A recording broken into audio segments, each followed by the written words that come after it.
Bonjour à toutes et à tous et bienvenue dans cette nouvelle parole de foi. Donc nous continuons notre série sur les « Je suis » de Jésus dans l'évangile de Jean et nous voyons aujourd'hui ce « Je suis » où Jésus dit qu'il est la porte des brebis. Alors pour cela, je vous invite à lire toujours en introduction un passage dans Jean et au chapitre 10, versets 7 à 10. Jésus dit « En vérité, je vous le dis, je suis la porte des brebis.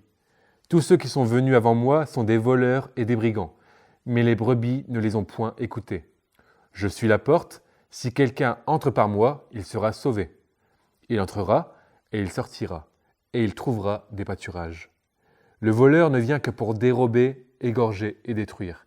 Moi, je suis venu afin que les brebis aient la vie et qu'elles soient dans l'abondance. » Alors ces versets nous indiquent que Jésus est la porte des brebis. Premièrement, cela nous montre qu'il est le seul qui est capable d'offrir la vie éternelle et par le même temps, vous voyez qu'il va dénoncer tous les faux prophètes. Il va dénoncer aussi tous ceux qui se font passer par le Messie parce que lui, il est le seul Messie et celui qui vient délivrer son peuple de l'esclavage du péché. Vous voyez comment Jésus appelle ceux qui ont cherché à se faire passer pour lui. Il les appelle des voleurs et des brigands. Mais les brebis, c'est-à-dire ceux qui appartiennent à Dieu, ne doivent pas l'écouter et doivent discerner qui est le vrai Messie, en étant aussi attentifs comme des brebis à la voix de leur berger, et donc nous devons être attentifs à la voix de notre Seigneur. Nous devons apprendre à discerner les faux bergers, car aujourd'hui, certains cherchent encore à se faire passer pour Jésus ou des prophètes du Seigneur, mais ils ne le sont pas.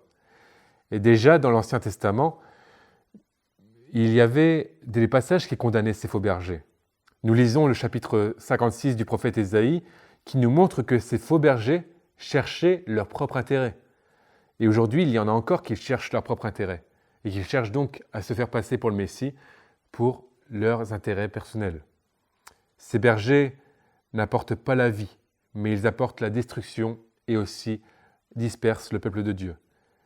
C'est eux aussi qui vont aussi être à l'origine des divisions dans l'Église.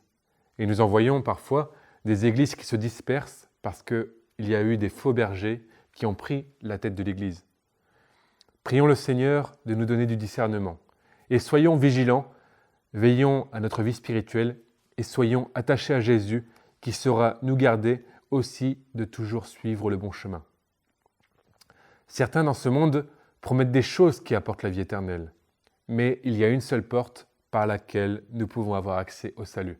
Cette porte, c'est la porte des brebis, c'est Jésus. C'est ce que dit Acte 4 au verset 12. « Il n'y a de salut en aucun autre, car il n'y a sous le ciel aucun autre nom qui ait été donné parmi les hommes par lequel nous devions être sauvés. Si quelqu'un entre par Jésus, il sera sauvé.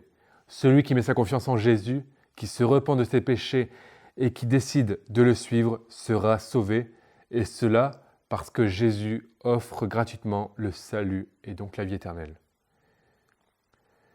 Nous avons vu, dans le passage que nous avons lu, Jésus est venu pour que ses brebis aient la vie. Il est aussi écrit qu'il est venu pour que ses brebis soient dans l'abondance. Et c'est ce que Jésus nous promet. Il promet à ceux qui le suivent une vie d'abondance. Mais faisons attention tout de même à ne pas déformer ce que Jésus dit, parce que Jésus ne parle pas d'une abondance matérielle ou terrestre, parce que tous les enfants de Dieu ne vivent pas forcément dans l'abondance matérielle. Mais ce que Jésus promet, c'est une abondance spirituelle. La Bible nous parle déjà de l'abondance de la grâce, et dans de nombreux passages, la grâce est appelée une richesse qui nous est donnée. Et nous voyons que rien que recevoir déjà la vie éternelle, c'est déjà goûter à cette abondance que Jésus nous a promise. Nous pouvons goûter aux choses spirituelles. Et quelle grâce aussi, quel privilège Jésus nous donne de pouvoir goûter à ces choses spirituelles. Nous savons que nous vivrons éternellement et que nous serons auprès du Seigneur pour l'éternité à le louer. Et là, nous voyons que déjà, c'est une richesse qui nous est donnée. Dieu est riche en miséricorde et il offre abondamment sa grâce pour nous faire connaître sa volonté et pour faire connaître sa volonté à tous les hommes. Je vous invite aussi, chez vous, à lire le premier chapitre de la lettre aux Éphésiens. Ce premier chapitre nous montre 3 bénédictions spirituelles que Dieu nous donne. Il fait de nous des élus lorsque nous plaçons notre foi en lui. Il nous a rachetés par le sang de Jésus à la croix qui a couvert tous nos péchés. Il nous a fait devenir héritiers de Dieu et co-héritiers de Christ en faisant de nous ses enfants. Ce sont les 3 bénédictions spirituelles qui sont détaillées dans Éphésiens chapitre 1er. Vous voyez comme nous sommes riches en Jésus. C'est vrai que nous pouvons être pauvres sur cette terre, parfois manquer de choses, parfois manquer de nourriture et manquer du nécessaire même parfois. Mais Dieu pourvoira de toute façon. Mais ce qui compte aussi, c'est que nous sommes riches spirituellement. Et Dieu nous donne même abondamment. Que nous puissions alors nous confier en lui et voir plus loin que nos richesses sur cette terre et voir les choses spirituelles, avoir les yeux tournés en haut et vers Jésus. Ayant toujours vraiment cette perspective de l'éternité.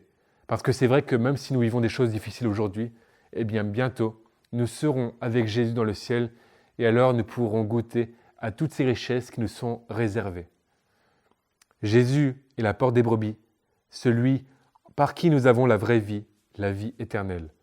Celui aussi par qui nous pouvons vivre une abondance spirituelle.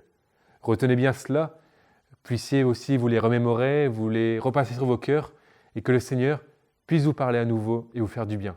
Soyez bénis et à bientôt dans une nouvelle parole de foi.